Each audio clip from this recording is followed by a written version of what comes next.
అందరికీ నమస్కారాలండి.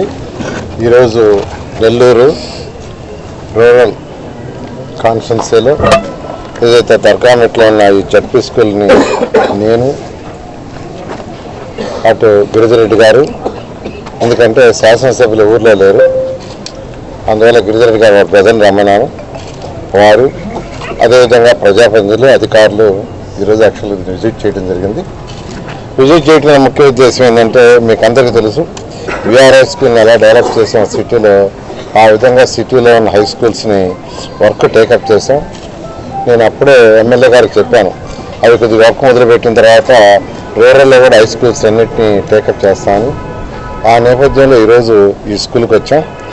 ఎందుకంటే ఈ స్కూల్లో యాక్చువల్గా ఇక్కడే ఏంటంటే పక్కనే ఒక బీసీ వెల్ఫేర్ హాస్టల్ ఉంది, అదేవిధంగా ట్రైబల్ వెల్ఫేర్ హాస్టల్ కూడా ఉంది. మంచి గ్రౌండ్ ఉంది, ప్రతి దాదాపు 5 ఎకరాల స్థలం అన్నారు. స్ట్రెంత్ కూడా దాదాపు 1573 మంది విద్యార్థులు ఉన్నారు ఇక్కడ.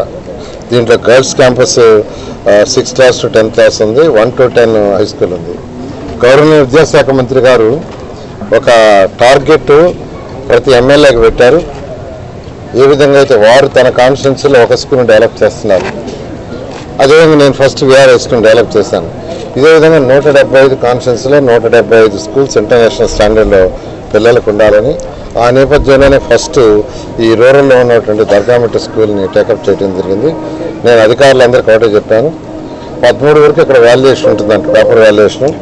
13 అవుతానే 14వ తేదీ నుంచి ఏదైతే ఇన్కంప్లీట్గా బిల్డింగ్స్ ఫినిషింగ్ చేయాల్సి ఉన్నాయో 14 నుంచి వర్క్ ఇమీడియట్గా స్టార్ట్ చేయమన్నాను.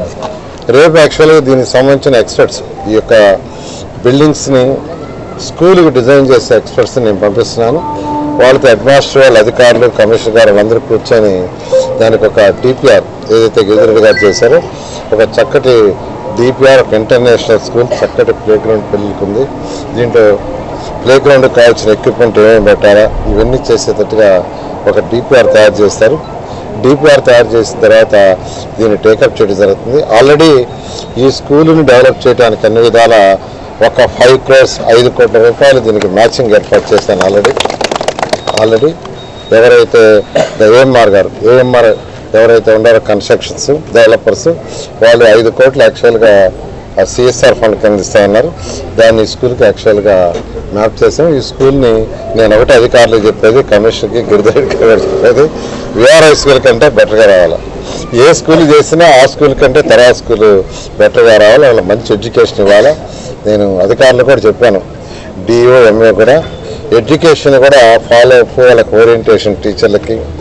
ఎందుకంటే స్కూల్ అంటే కేవలం క్లాస్ రూమ్లే కాదు, పిల్లలకి బోర్డు మీద పాఠాలు చెప్తూ తెలుసుకునే నాలెడ్జ్ కాకుండా కొంత ప్రాక్టికల్ చక్కటి ల్యాబ్స్, ఫిజిక్స్, కెమిస్ట్రీ, బయాలజీ ఉండాలి, కంప్యూటర్ ల్యాబ్ ఉండాలి, రోబోటిక్ ల్యాబ్ ఉండాలి, ఇంట్రెస్ట్గా ఉండే వాళ్ళకి డ్యాన్స్ రూమ్ ఉండాలి, ఇంట్రెస్ట్గా ఉండే వాళ్ళకి ఆర్ట్ అండ్ పెయింటింగ్ రూమ్ ఉండాలి, ఇంట్రెస్ట్గా ఉండే వాళ్ళకి డిఫరెంట్ యాక్టివిటీస్ అంటే social lab, English lab, mathematics lab, ఇట్లా అన్ని ల్యాబ్స్ ఉన్నప్పుడు ఒక టీచర్ చెప్పే పాఠాలు ఇంటో నేర్చుకోకుండా వాళ్ళతో కళ్ళతో చూస్తూ ఎక్స్పెరిమెంట్ చేస్తే ఎక్కువ నాలెడ్జ్ వస్తుంది.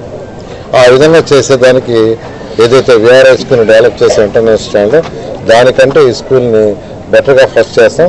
ఇది అయిన తర్వాత రూరల్లో ఉన్న స్కూల్స్ కూడా 1 by 1 టేకప్ చేసి రాబోయే 3 సంవత్సరాలు మిగతా స్కూల్స్ అన్నిటి కూడా వన్ ఆఫ్ ది బెస్ట్ స్కూల్స్గా చేయటం జరుగుతుంది.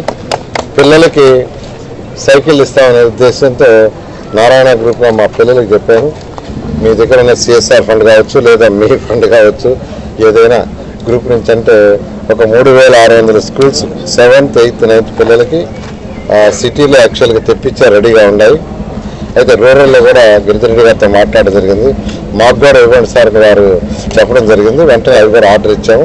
అవి కూడా బహుశా నేను కూడా ఒక 10 రోజుల్లో డెలివరీ అవుతాయి. అయితే గౌరవ విద్యాశాఖ మంత్రి గారు అడిగాను, నేనే వస్తాను, నేనే వచ్చి పిల్లలకి వారు ఇస్తామన్నారు. బహుశా ఏప్రిల్ నెలలో వీలైనంతరకు వాళ్ళని తిరిగించి వారి చేతుల మీద పిల్లలకు కూడా ఇవ్వడం జరుగుతుంది. ఏదైనా ఒక ఇన్ఫ్రాస్ట్రక్చరే కాదు, నేను హెడ్ మాస్టర్ని టీచర్ని కోరుకునేది అంటే పిల్లలకి మంచి ఎడ్యుకేషన్ ఇవ్వాలి.